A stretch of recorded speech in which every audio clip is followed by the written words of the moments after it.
ఎయిర్‌పోర్ట్‌లో విమానం కూలడం అన్నటువంటిదే ఒక యాస్పెక్ట్. అది ఖచ్చితంగా కుట్ర, దాంట్లో ఇంజిన్స్ ఎందుకు ఫెయిల్ అయినాయి ఇదంతా భవిష్యత్తులో తేలుతుంది. బయటకొస్తుందో లేదో గూడా తెలీదు. కానీ ఇంకొక పెద్ద ప్రమాదం ఏంటి అంటే, ఆ పక్కనే ఉన్నటువంటి మెడికల్ కాలేజీ మీద పడి చనిపోవడం. దాదాపు 30, 40 మంది దాకా చనిపోవడం గానీ, అక్కడ గాయపడ్డటువంటి వాళ్ళు గానీ. అయితే ఇక్కడే అసలు లాజిక్ నడుస్తోంది. 5 అంతస్తుల భవనం అసలు ఒక ఎయిర్‌పోర్ట్‌కి ఆనుకుని ఎట్లా కట్టారు? ఎవరు పర్మిషన్ ఇచ్చారు? అహ్మదాబాద్‌లో. ఇదే కాకుండా దేశంలో ఉన్న ఎయిర్‌పోర్ట్‌లన్నిటి మీదన ఇప్పుడు చర్చ నడుస్తుంది. కొద్దిసేపటి క్రితం కేంద్ర ప్రభుత్వం ఒక ఆదేశాలు ఇచ్చింది. దేశంలో ఉన్నటువంటి ఎయిర్‌పోర్టుల చుట్టుపక్కల ఉన్నటువంటి భవనాల ఎత్తు తగ్గించాలి అని. ఇది అంతర్జాతీయంగా ఇప్పుడు ఒకసారి తెలియాలి మన వాళ్ళకి కూడా. యాజ్ ఫర్ నార్మ్స్ అయితే మనం చుట్టుపక్కల అంటే మనోళ్ళు ఇప్పుడు విదేశాల్లో ఉంటున్నారు కదా! విదేశాల్లో ఎన్ఆర్ఐలు చాలామంది ఉంటున్నారు. మన బిడ్డలో లేకపోతే మన బంధువులు వాళ్ళని అడిగి చూడండి.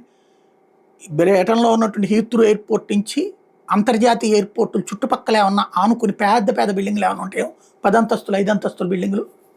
యాజ్ ఫర్ నార్మ్స్ ఏంటయ్యా అంటే ఒక ఎయిర్‌పోర్ట్‌లో సెంట్రల్ పాయింట్ నుంచి ఒక లెక్క అంటే నిబంధన అది. అంతర్జాతీయంగా ఎయిర్‌పోర్ట్‌ల దగ్గర central point runway central point ఏదైతే ఉంటుందో ఆ సెంట్రల్ పాయింట్ దగ్గర నుంచి 2 వైపులా తూర్పు పడమరల వైపు లేదా ఉత్తర దక్షిణాలు ఎటు ఉంటే అట్లా అనమాట. అంటే విమానం ఎటు మూమెంట్ ఉంది.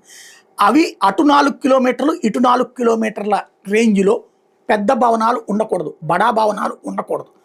ఇందులో 2 కిలోమీటర్లు అంటే ఎయిర్‌పోర్ట్‌కి ఆనుకుని ఉన్నటువంటి చోట్ల సింగిల్ ఫ్లోర్లకే పర్మిషన్ ఇస్తారు.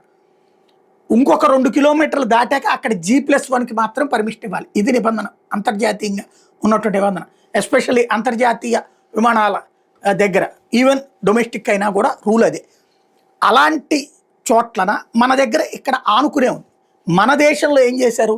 కాంగ్రెస్ హయాంలో దేశవ్యాప్తంగా ఈ ఎయిర్‌పోర్ట్‌ల చుట్టుపక్కల ప్రాపర్టీస్ ఉన్నటువంటి వాళ్ళు ఎక్కువగా కాంగ్రెస్ నాయకులు కావడం వల్లనో లేదా ఇతర పార్టీల వాళ్ళు కూడా అయినా కాంగ్రెస్ నాయకులు అయితే జాగ్రత్తగా బార్గెయిన్ చేపిస్తారనో తెలియదు కానీ అప్పుడు కేంద్ర పౌర విమానయాన శాఖ నిబంధనలో ఒక మార్పు చేయించారు. దాని ప్రకారం ఏం చేశారయ్యా అంటే ఇది 45 మీటర్స్ హైట్ అన్నటువంటి పాయింట్ సీ లెవెల్కి ఎయిర్‌పోర్ట్ సీ లెవెల్కి 45 మీటర్స్ హైట్ అన్నటువంటి పాయింట్ పెట్టారు.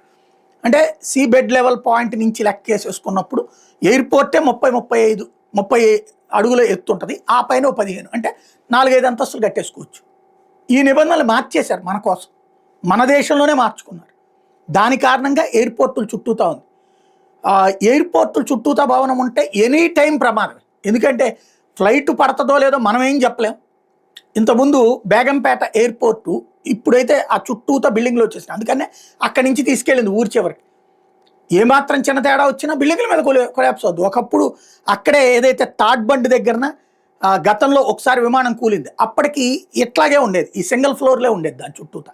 ఆ సింగిల్ ఫ్లోర్ల నుంచి అక్కడికి వెళ్ళేటటువంటి అప్పటికి ఈ ప్రాబ్లం వచ్చినప్పుడు అక్కడ లేకపోవడం వల్ల బతికిపోయారు జనం. ఆ పక్కన కట్ట మీద పడిపోయింది అనమాట. కాబట్టి ఇక్కడ ఎయిర్‌పోర్టులకి ఆనుకుని ఉన్నటువంటి దాంట్లో 60 రోజుల్లోపు బిల్డింగ్ సైజు తగ్గించండి అన్నటువంటి. రేపు మేబీ హైకోర్టులకి సుప్రీంకోర్టులకి వెళ్తారు చాలామంది స్టేలకి. కానీ చాలా కీలకమైనటువంటి అంశం ఎయిర్‌పోర్టుల చుట్టూతా కూడా ఈ తగ్గించాలి భవనాలు సంబంధించినటువంటి సైజు అన్నటువంటిది. మరి ఇది ఏ స్థాయికి వెళ్తుందో చూడాలి.